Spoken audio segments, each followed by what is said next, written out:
सवार हो जाए जब जुनून सिर पर, सवार हो जाए जब जुनून सिर पर कि मुझे कुछ पाना है, रह जाएगा क्या दुनिया में जो हाथ नहीं आना है।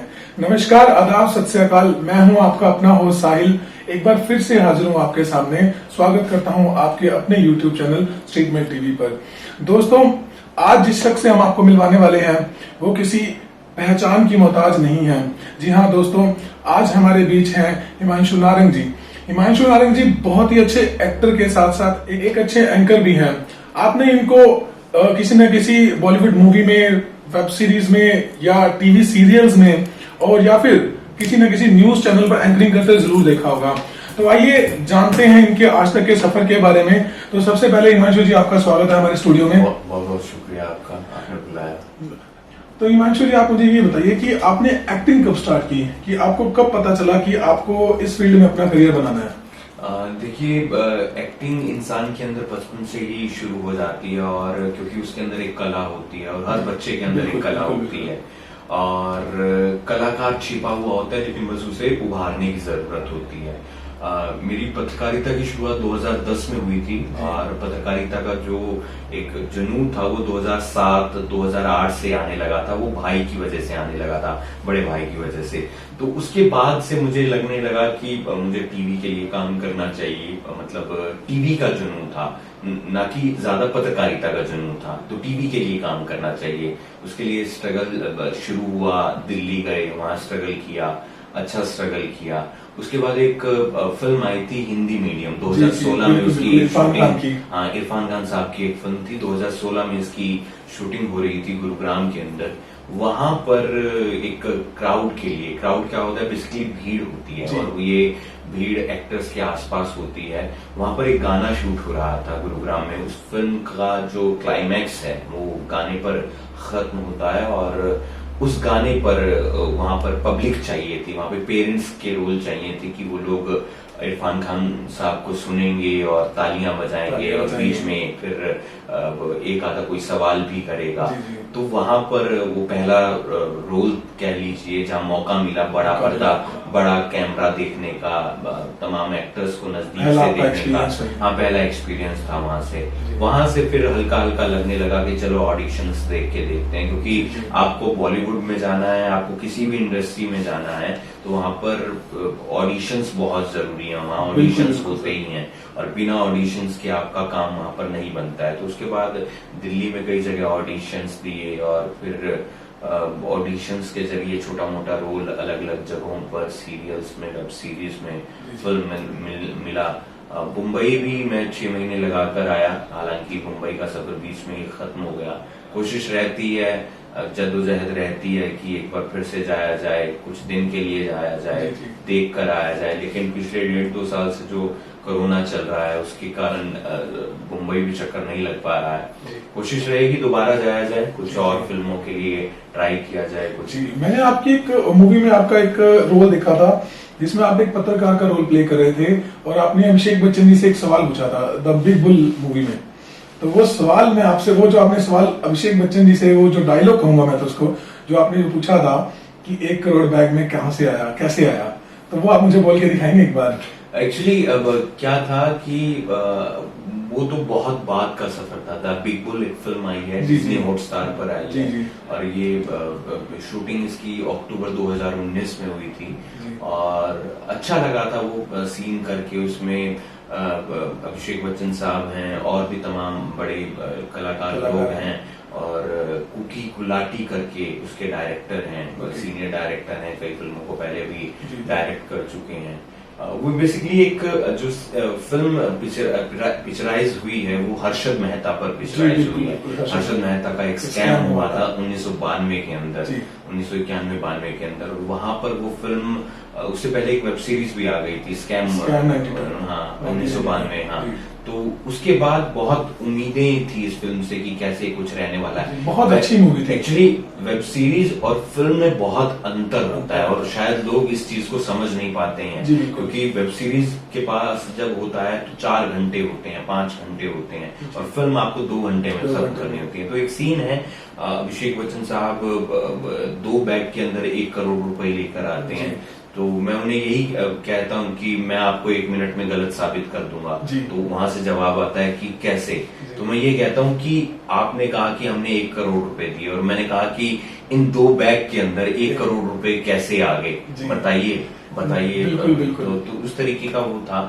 ये मेरा आखिरी शूट था, मेरा मतलब जो अभी तक मैंने किया है। जी, जी। एक वेब सीरीज आई थी नेटफ्लिक्स पे, जी, दिल्ली क्राइम। वो निर्भया कांड पे वो वेब सीरीज बेस्ड थी। उसके अंदर मेरा एक 5th एपिसोड के अंदर, हाँ, एक 3rd एपिसोड है और एक 5th एपिसोड है।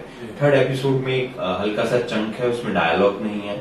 और 5th एपिसोड है, उसमें एक डायलॉग है और रसिका दुग्गल मैम है, उनके साथ मेरा आमना सामना होता है। मैं एक फेक पेशेंट का रोल इसमें कर रहा हूँ और मैं चुपके से निर्भया की जो उस समय एडमिट है हॉस्पिटल में, उसकी जानकारी जुटाने जाता हूँ कि मुझे जानकारी पता चल जाए ताकि मैं आगे सर्कुलेट कर सकूं, पत्रकारों से बात कर सकूं। और वहां पर मुझे नर्स पकड़ लेती है और नर्स पकड़ लेती है, फिर हमारा इंटरेक्शन होता है तीनों का। बहुत अच्छा सीन था, बहुत अच्छी वेब सीरीज थी। बहुत लोगों ने देखा, बहुत लोगों ने पहचाना कि वो जिसका कैमरा नहीं दिया था वो तू ही लड़का था ना, मतलब तुम ही थे ना।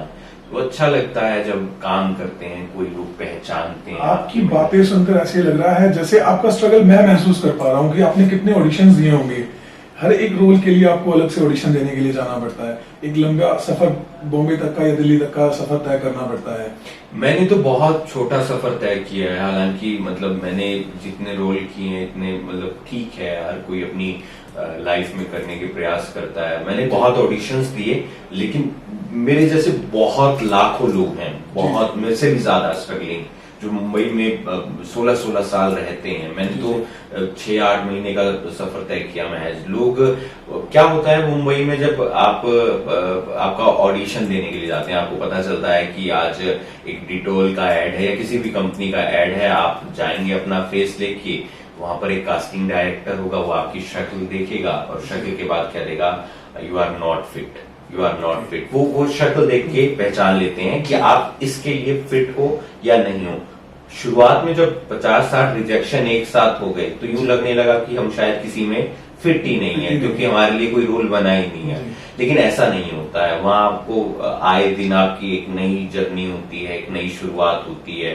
आपको स्ट्रगल करना पड़ता है अपनी रोटी के लिए, रूम से ऑडिशन रूम तक का सफर, रूम से लेकर बड़े कैमरे तक का सफर, उसके बाद फिल्म रिलीजिंग का सफर। मेरे तो बहुत छोटे छोटे रोल हैं, वो एक स्ट्रगलिंग वाले जो रोल होते हैं। मेरे से ना जाने मेरे साथ के कितने लोग हैं जो वहां आज भी स्ट्रगल कर रहे हैं। कोशिश मेरी भी रहती है कि मैं दिल्ली में ऑडिशन दूं, क्योंकि अब मुंबई वाली चीजें हैं वो दिल्ली में भी देखने को मिल रही हैं। वहां पर भी ऑडिशन होते हैं, वहां पर भी शूट होते हैं, तो अच्छा रहता है। जिसके अंदर मैं एक बात समझता हूँ ये है कि अब जो भी जिसके अंदर भी थोड़ा सा भी ये घमंड है ना कि मैं ये करके दिखा दूंगा, मैं वो करके दिखा दूंगा, वो किसी भी फील्ड में हो, वो एक बार मुंबई चला जाए और वहां जाके वो एक बार स्ट्रगल कराए, उसे पता चल जाएगा कि क्या स्ट्रगल होता है। यहाँ पर बैठ के बातें करनी बहुत आसान होती है, लेकिन वहां का जो स्ट्रगल है वो वही समझता है जो वहां जाकर। मेरा अगला क्वेश्चन भी आपसे यही है कि हिमांशु जी, वहां जब आप जाते हो, जो डिफिकल्टीज आप फेस करते हो ड्यूरिंग योर स्ट्रगल टाइम, तो वो डिफिकल्टीज क्या क्या आती है? देखिए, मेरी जो शुरुआत हुई मुंबई जाके, वो मैंने 0 से शुरुआत की। वजह एक थी कि मैं पत्रकारिता में 8-9 साल दे चुका था। उसके बाद मेरे अंदर का एक कीड़ा जाग रहा था एक्टिंग के लिए की कोशिश की। हालांकि मैंने ज्यादा थिएटर नहीं किया था, 1-2 ही मैंने प्ले कर रखे थे, ज्यादा मैंने थिएटर सीखा भी नहीं था, लेकिन मैंने कैमरा फेस कर रखा था और मैं उससे यूं समझता था कि मैं थोड़ी बहुत एक्टिंग कर लूंगा और वहां जाके मैं क्लासेस लगा लूंगा तो थोड़ा बहुत सीख जाऊंगा। तो क्लासेस लगाने का वक्त नहीं मिल पा रहा था, ऑडिशंस में ही सारे दिन निकल जाते थे। हालांकि ये मेरी कमी थी कि मैं क्यों टाइम नहीं निकाल पा रहा था। डिफिकल्टीज यही आती हैं कि आपको सीखने की जरूरत होती है। तो आप सीखेंगे नहीं, क्योंकि जो आप सीखते हैं थिएटर में, प्ले में, वो आपकी जिंदगी के अंदर भी बहुत महत्वपूर्ण रहता है। जरूरी नहीं है कि आपको पर्दे पर आकर निभाना है या कैमरे पर आकर आपको निभाना है। सबसे बड़ा स्ट्रगल रहता है कि आपको खुद से सब कुछ करना है, खाना खुद से बनाना है, तमाम चीजें आपको खुद से करनी है। साथ ही साथ वहाँ वो जो स्ट्रगल है ना, वो बटा हुआ है। वहाँ 10,000 रुपए वाला भी स्ट्रगल होता है, वहाँ 20,000 रुपए वाला स्ट्रगल होता है, वहाँ 1,00,000 रुपए वाला भी होता है। वो इस पे डिपेंड करता है कि आपको अपने रूम से, जहां पर आपका ऑडिशन है, आराम नगर में, ओशीवारा में या फिर अंधेरी में, वहां पर आपको वहां तक पैदल चल के जाना है 4 किलोमीटर, या आपको बस में जाना है, या आपको ऑटो में जाना है, या आपको कैब में जाना है, वो आप पे डिसाइड करेगा। पैसे बचाने की जरूरत बहुत होती है, क्योंकि कई बार पैसे खत्म हो जाते हैं और आपको के पास पैसे ना होने के कारण आप ऑडिशन देने भी नहीं जा पाते हैं। घर वालों का सपोर्ट रहता है, लेकिन कब तक आप लोग, मतलब कई बार एक ईगो प्रॉब्लम आ जाती है कि हम वहां पर कैसे वो करें। लेकिन आपको खुद से कोई ना कोई पार्ट टाइम नौकरी देखनी पड़ेगी, काम करना पड़ेगा। हालांकि मैं ये बहुत चीजें बता रहा हूँ, लेकिन ये जो चीजें हैं वो जो बंदा वहां ज्यादा वक्त बिताता है वो ज्यादा बेहतर तरीके से समझ सकता है। मेरा तो 6-8 महीने का ही पीरियड वहां पे रहा, लेकिन चीजों को मैंने बहुत नजदीकी से देखा, लोगों को बनते देखा, लोगों को बिगड़ते देखा। वहां हर दिन एक नया दिन होता है, मतलब यहाँ क्या होता है, डेली एक रूटीन दिन होता है। चाहे वो नौकरी की बात कर ली जाए, पत्रकारिता में भी फिर भी आपको थोड़ा सा अलग दिन देखने को जरूर मिलता है, लेकिन मुंबई के अंदर आपको रोजाना एक नया दिन देखने को मिलता है, एक नई सुबह देखने को मिलती है। और उसमें जब आपका ऑडिशन सिलेक्ट हो जाता है या आप ऑडिशन के लिए फिट हो जाते हैं और फिर दूसरा ऑडिशन होता है, ऐसे करके अगर 2-3 ऑडिशन लगातार आपके क्लियर हो जाते हैं और उसके बाद आपके पास कॉल आती है कि आज आपका 3 दिन बाद शूट है, ये वेब सीरीज है, ये फिल्म है और आपको इतना पर डे मिलेगा, तो आपको शूट करना है। तो खाली बैठे होते हैं, शूट तो करना ही है फिर, हाँ, तो उसी के लिए तो आए हैं, तो वो लोग करते हैं, तो जाके अच्छा लगता है। बात करते हैं फैमिली सपोर्ट की, तो इस सफर में जो तक आप अब तक का जो आपका सफर है, फैमिली में या दोस्तों में सबसे ज्यादा सपोर्ट आपको किसने किया? देखिए, हर कोई सपोर्ट करता है, ऐसी बात नहीं है, लेकिन खुद से सपोर्ट होना बहुत ज्यादा जरूरी होता है, मैं ये समझता हूँ।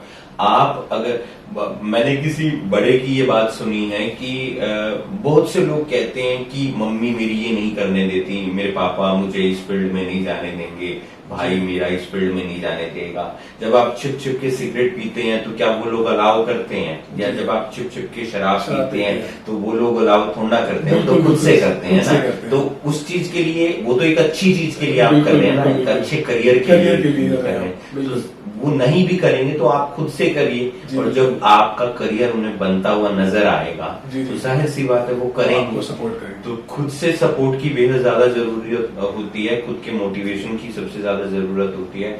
अगर आप वो पा लेते हैं तो फिर अगर कोई बीच में टांग भी अड़ा रहा है तो भी आप उसको महसूस करके आप आगे निकल जाते हैं, क्योंकि आप इतना कुछ देख चुके होते हैं। तो वो छोटी मोटी चीजें आपकी जर्नी के अंदर, आपकी मंजिल में रुकावट नहीं बनती हैं। तो आपको अपने ऊपर विश्वास होना चाहिए कि मुझे सपोर्ट है, खुद का सपोर्ट है, मैं हाँ ये कर लूंगा, मुझे इसके लिए एक बार ट्राई करना चाहिए, मुझे इसके लिए एक बार जाना चाहिए।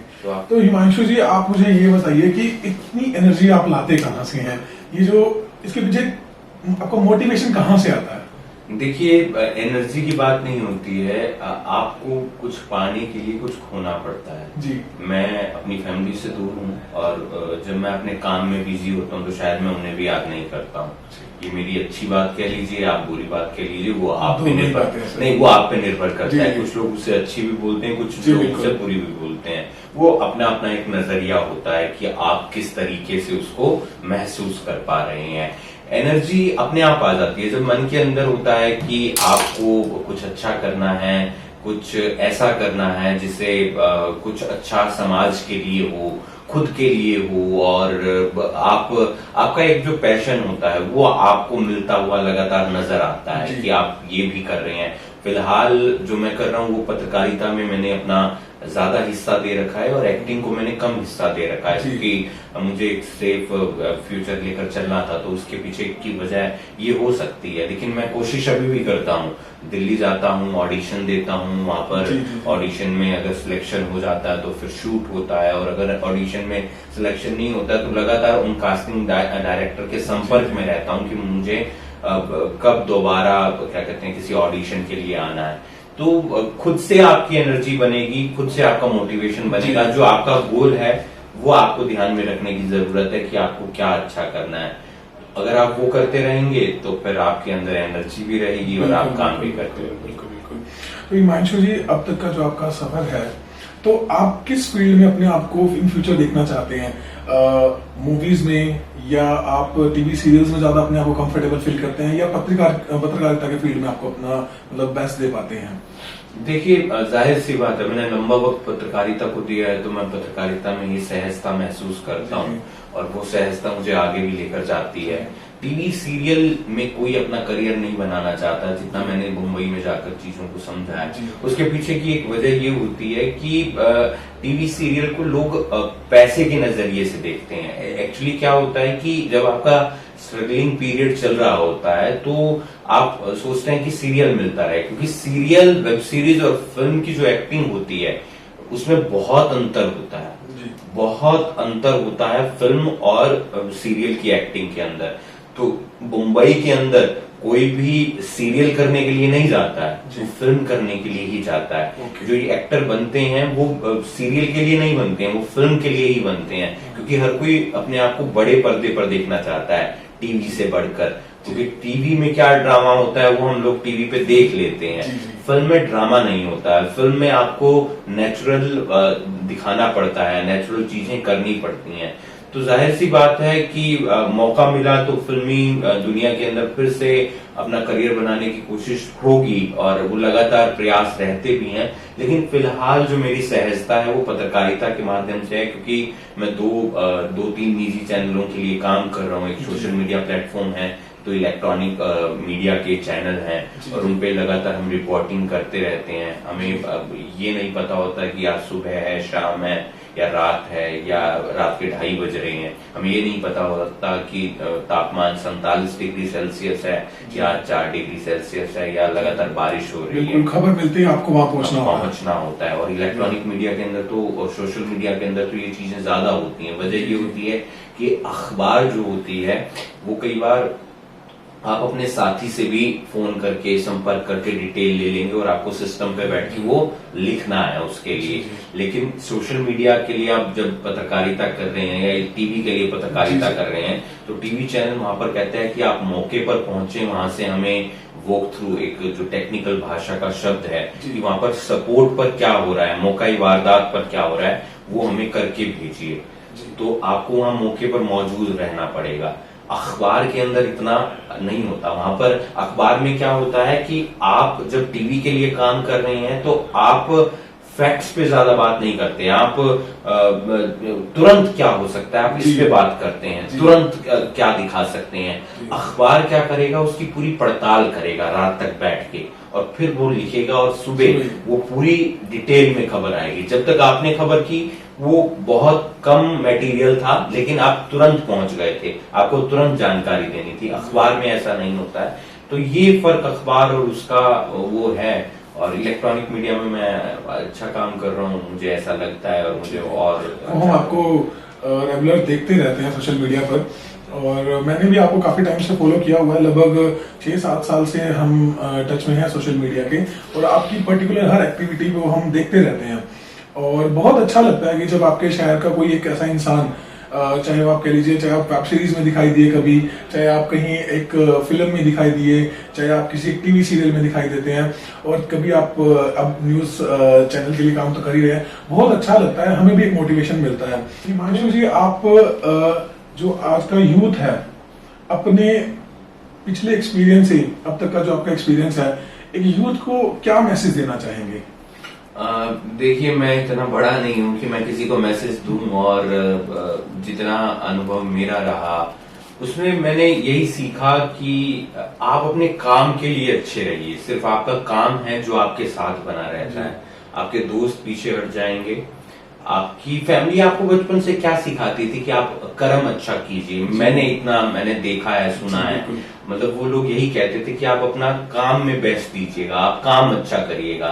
और कई बार ऐसी सिचुएशन आती है कि वो लोग काम को लेकर ये कहने लगते हैं कि तुम फैमिली को टाइम नहीं दे पा रहे हैं, दोस्त भी कई बार ये कहते हैं कि टाइम नहीं दे पा रहे हैं। तो मुझे लगता है कि इस जिंदगी में जो सबसे साफ चीज रहती है वो आपका काम रहता है। जी बिल्कुल। तो अगर आपका काम अच्छा नहीं होगा तो फिर शायद आपको कोई पूछेगा भी नहीं। और तो काम को फोकस रखिए, ईमानदारी के साथ काम करते रहिए, मेहनत के साथ काम करते रहिए। एक बात हमेशा ध्यान आपको रखनी है या सोचनी है, मैंने पिछले दिनों फेसबुक पे भी अपडेट किया था, सबकी एक जर्नी होती है, सबकी एक यात्रा होती है। जो इस पर इंसान जो स्ट्रगल कर रहा है उसमें आपको यह महसूस नहीं करना है कि ये आगे क्यों निकल गया, मैं पीछे क्यों रह गया, घर में 4 लोग थे, 5 लोग थे, सब सरकारी नौकरी क्यों लग गए, मैं क्यों नहीं लग पाया, मेरे साथ वाला कम पढ़ता था वो कामयाब हो गया, मैं ज्यादा पढ़ता था मैं कामयाब नहीं हो पाया। आपको ये हमेशा सोच में आएगा। मैं भी सोचता था, लेकिन जैसे जैसे उम्र का पड़ाव आ रहा है और मैं चीजों को बहुत सहज तरीके से देखने लगा हूँ, आराम से देखने लगा हूँ, तो मुझे यूं लगने लगा है कि ये सब चीजें व्यर्थ रहती हैं, ये चीजें सब एक अन्यथा के तौर पर हम देखते हैं, ये इसका कोई महत्व नहीं है जिंदगी में। आपका कर्म, आपका काम सबसे ज्यादा इंपॉर्टेंट है। आप उसमें बेस्ट दीजिए, अच्छा दीजिए। आपको संतुष्टि, जब रात आप सोने लगेंगे तो आपको अपने काम को लेकर संतुष्टि होगी, ना कि बाकी चीजों को लेकर। बहुत अच्छा लगा हिमांशु जी आपसे बात करके, और इसी तरह मुलाकातों का सिलसिला जारी रहेगा। आपसे फिर एक बार जरूर मिलेंगे, और आप यूं ही हमारे स्टूडियो आते रहिएगा। और जाने से पहले आप हमारे व्यूअर्स को क्या कहना चाहेंगे? मैं बस यही कहना चाहूंगा कि आप लोग जो भी हैं, आप लोग बहुत अच्छा कर रहे हैं जिंदगी में, कभी हार नहीं माननी। बहुत सा वक्त ऐसा आता है जो आप टूटने लगते हैं, आप गिरने लगेंगे, लेकिन वहां पर आपको मजबूत होना है। अगर आप वहां पर मजबूत हो जाएंगे तो फिर वहां पर आपको कभी परेशानी ना होगी। और पिछले दिनों एक लड़की निकिता कौल, मैं उसके बारे में हल्का सा बताना चाहूंगा। वो लेफ्टिनेंट सिलेक्ट हुई है, वो करनाल से पास आउट है, पढ़ी हुई है। मैंने उनके टीचर्स का इंटरव्यू किया। वो पत्नी थी शहीद मेजर विभूति शंकर ढोंडियाल जी की। उनकी पुलवामा अटैक में वो शहीद हो गए थे, और उसके बाद उन्होंने वो एमएनसी में काम कर रही थी निकिता कौल, और उसके बाद उन्होंने स्ट्रगल किया एक महिला होते हुए, और वो आर्मी में सिलेक्ट हुई क्योंकि वो अपने पति का वायदा पूरा करना चाहती थी। आप जर्नी देखिए, कोई मल्टीनेशनल कंपनी में काम कर रहा है, उसका आर्मी से कोई लेना देना नहीं है, उसके परिवार के, उसके पति का लेना देना है, जो शहीद हो जाते हैं। तो उनका वायदा पूरा करने के लिए उन्होंने अपने सफर की शुरुआत जो है वो आर्मी के अंदर की। उन्होंने टेस्ट क्लियर किया, उन्होंने ट्रेनिंग हासिल की, और उसके बाद वो लेफ्टिनेंट सिलेक्ट हुई। तो ये जर्नी आप देखिए, ये आपको एक मिसाल देती है कि आपको टूटना नहीं है। आपको उनसे सीखने की जरूरत है कि आप किस तरीके से आगे बढ़ सकते हैं। ऐसे लोगों से आपको सीखने की जरूरत है। तो अगर आप इन लोगों से सीखेंगे, इन लोगों की जर्नी को आप पढ़ेंगे, तो आप जरूर कामयाब होंगे। फिलहाल तो मुझे आपसे बहुत कुछ सीखने को मिला है, तो शुक्रिया एक बार फिर से आपका हमारे स्टूडियो में आने पर। और तो ये थे हिमांशु जी, जिन्होंने अपनी जिंदगी का जो अब तक का सफर है वो हमारे साथ साझा किया। तो दोबारा जल्द ही मिलेंगे एक नए शख्स के साथ, एक नई शख्सियत के साथ, और आपको रूबरू करवाएंगे उनसे। तब तक के लिए इजाजत दीजिए। और हाँ, तो अगर आपको हमारा इंटरव्यू अच्छा लगा हो तो प्लीज हमारे चैनल को सब्सक्राइब कीजिए, शेयर कीजिए, लाइक कीजिए। Thank you so much.